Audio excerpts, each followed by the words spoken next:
What's going on, everybody? Welcome to the first episode of the Highline Hunter podcast. I'm not really sure who's going to be listening to this, given that there's already so many podcasts out there where people go to learn new information about hunting, fishing, conservation. This is just one of many. But I'm out here on a hike right now. It's mid-afternoon, about 75 degrees and no wind, which is extremely uncommon in my neck of the woods up in the prairies of Montana. So I'm about 20 minutes into this hike now and a little bit out of breath. So you'll just have to put up with that for now.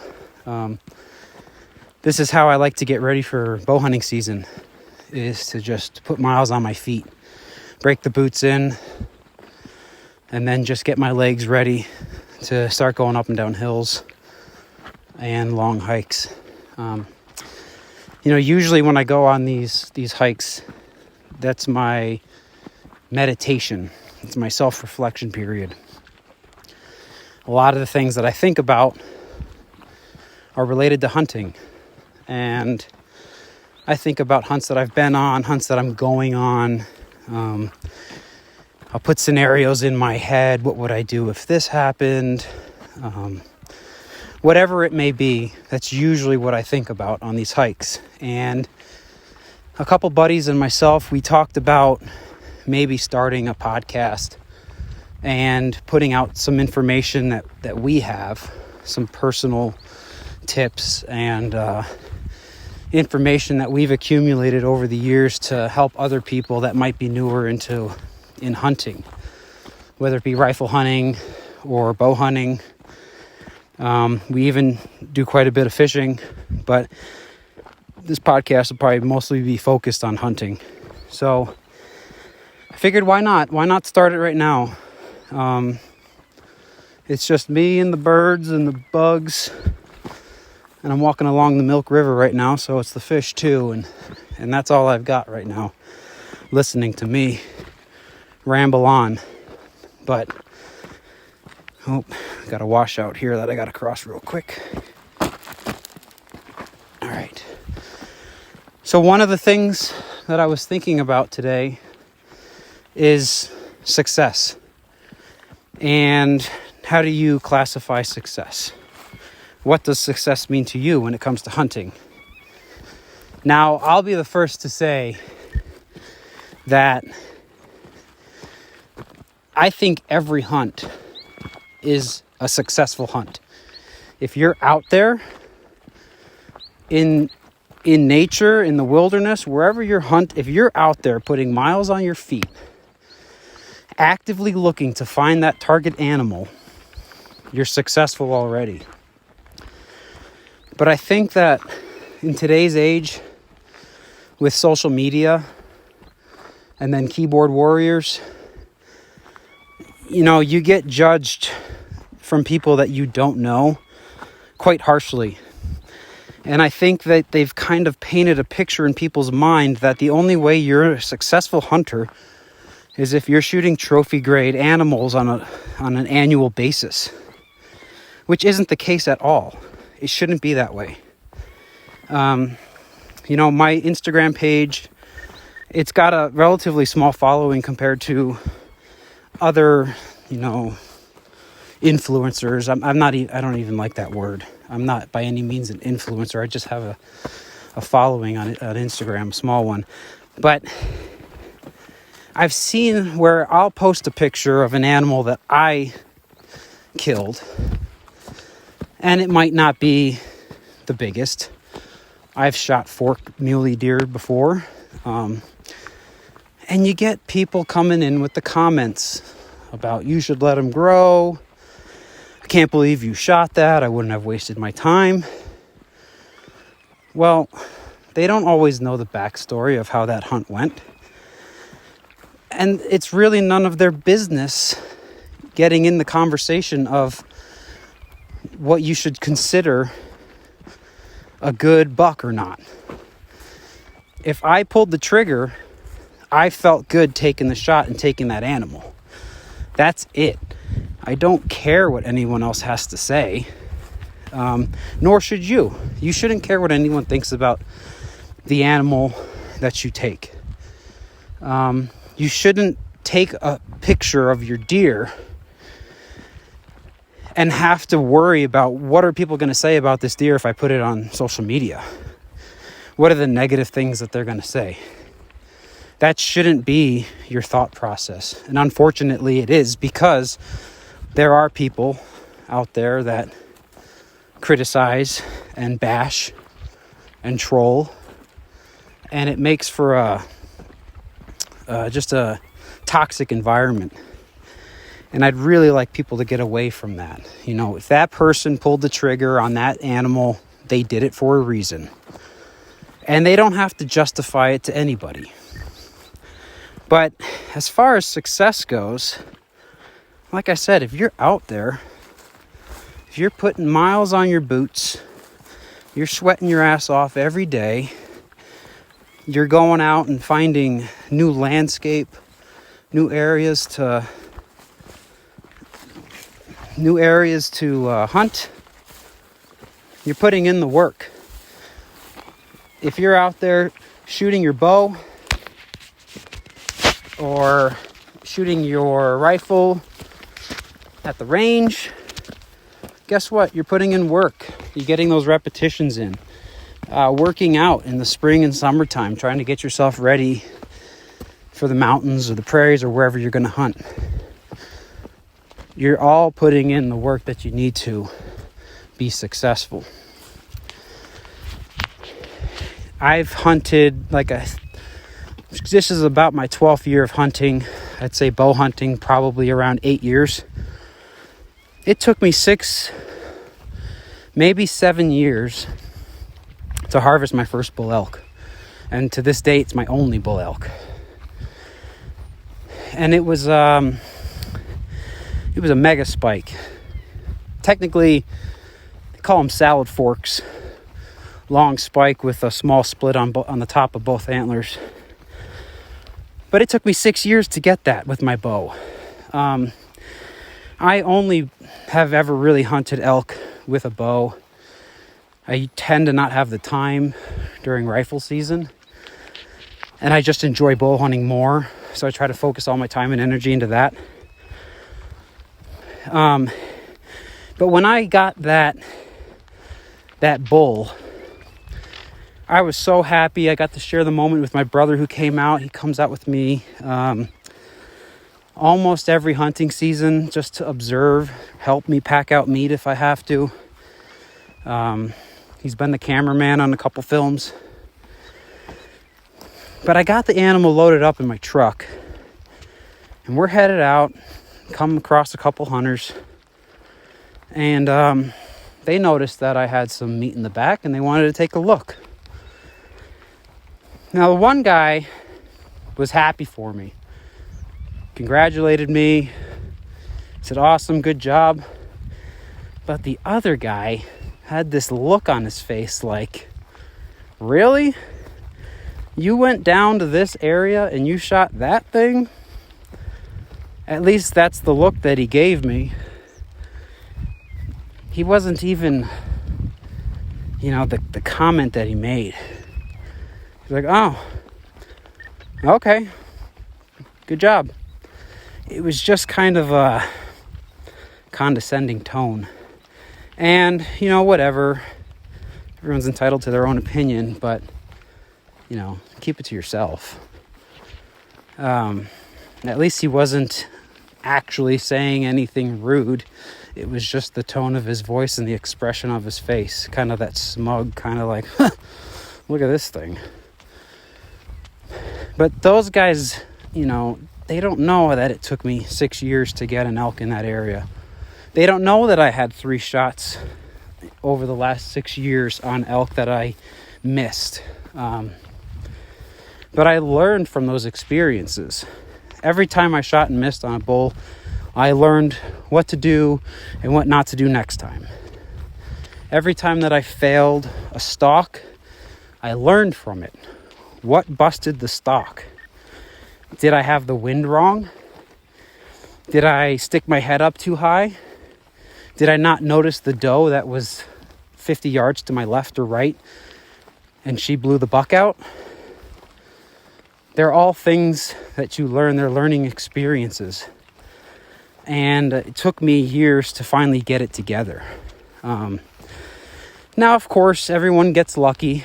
And there's a lot of luck that goes into hunting.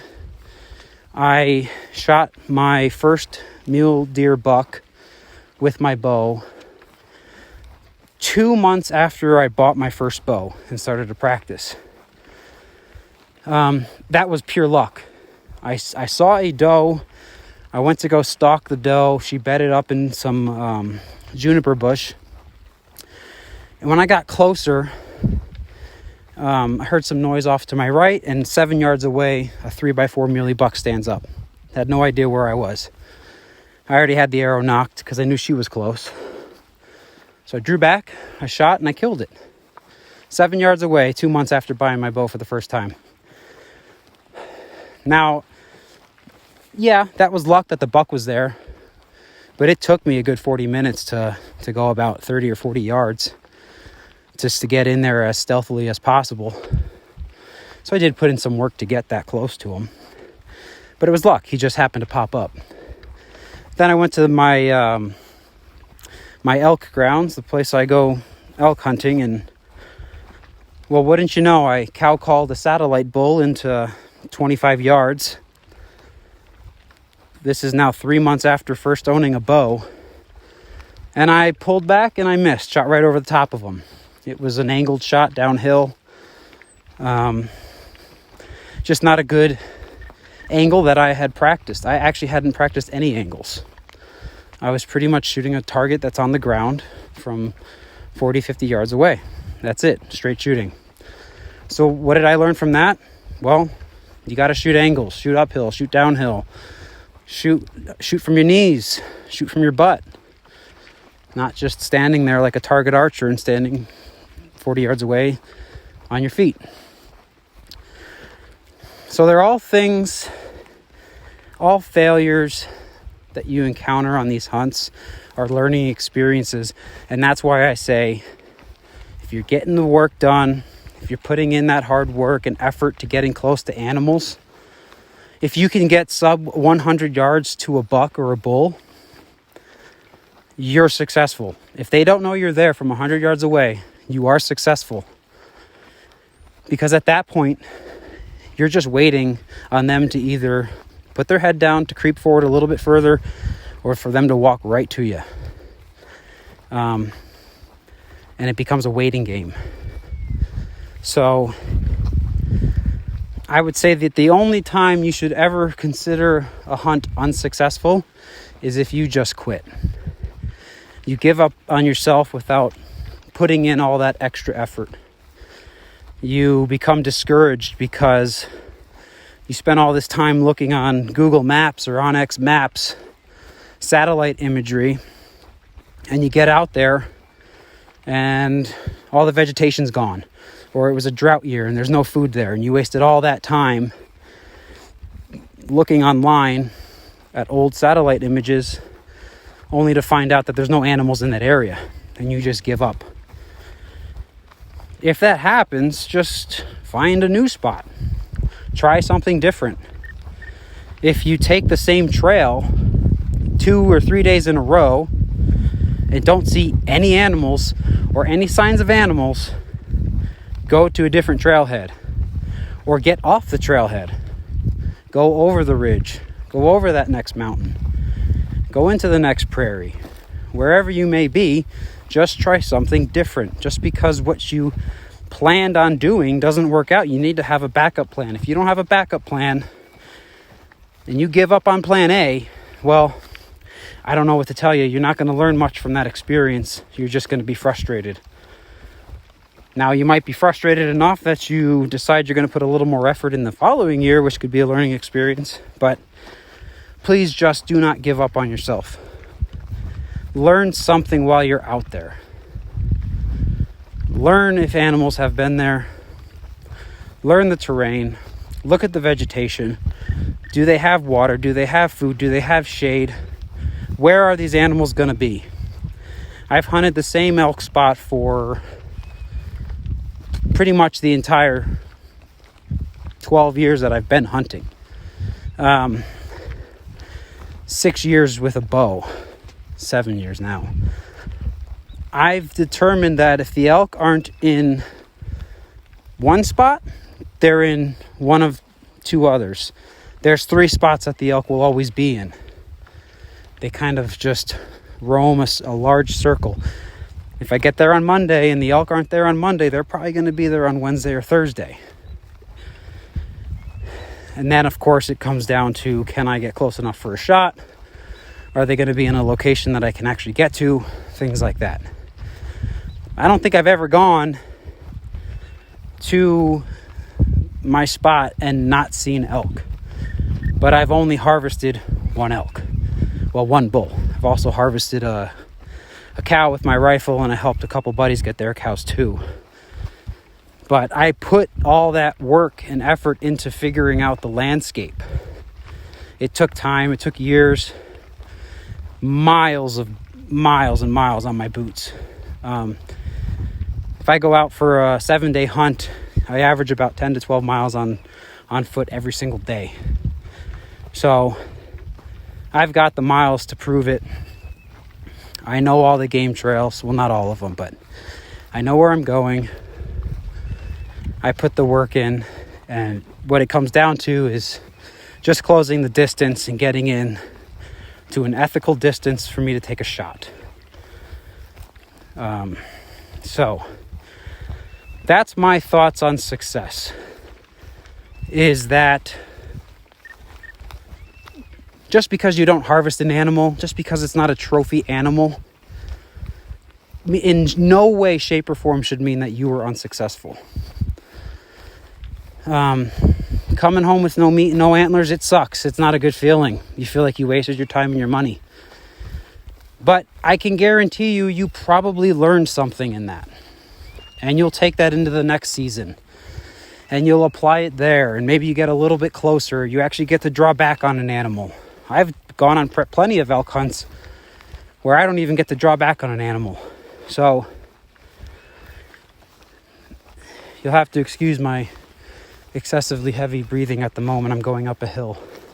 But I'm going to wrap it up real short. So these are the kind of things that I really want to talk about on this podcast, if you want to call it that. I just want to get my thoughts out there because I know that there's a lot of people newly getting into hunting. My brother's one of them. And I just don't get the chance to, when it comes to my brother, I don't get the chance to talk to him this much about things he needs to know. He lives in New York. I live in Montana. It's hard for me to really mentor him on hunting and bow hunting and, things that you just kind of learn along the way. So that was kind of the idea behind this this podcast, is just to get information out there. Whatever information I can give to somebody to help them be successful next season, or at least make them think a little bit differently about what hunting is and should be. Get away from the social media nonsense that you have to shoot a gigantic deer in order to post it. I'd really like to get away from that. Change people's thoughts on hunting and what success means. So I know it's probably a shaky 20-minute podcast or whatever I'm on now. Yeah, about 20 minutes. I promise they'll get better. That's if you guys want to continue to hear me talk about random things related to hunting. But message me, comment, send suggestions, maybe topics you want me to talk about. Whether or not you liked the podcast, like what I have to say, you can tell me to screw off, whatever. I got thick skin. So hit that message button and let me know what you think. Subscribe to the YouTube page. The link's in the profile, Instagram profile. It's just Highline Hunter, HILINE. It helps me to determine what you guys want to watch, clips you want me to post, things you want me to talk about.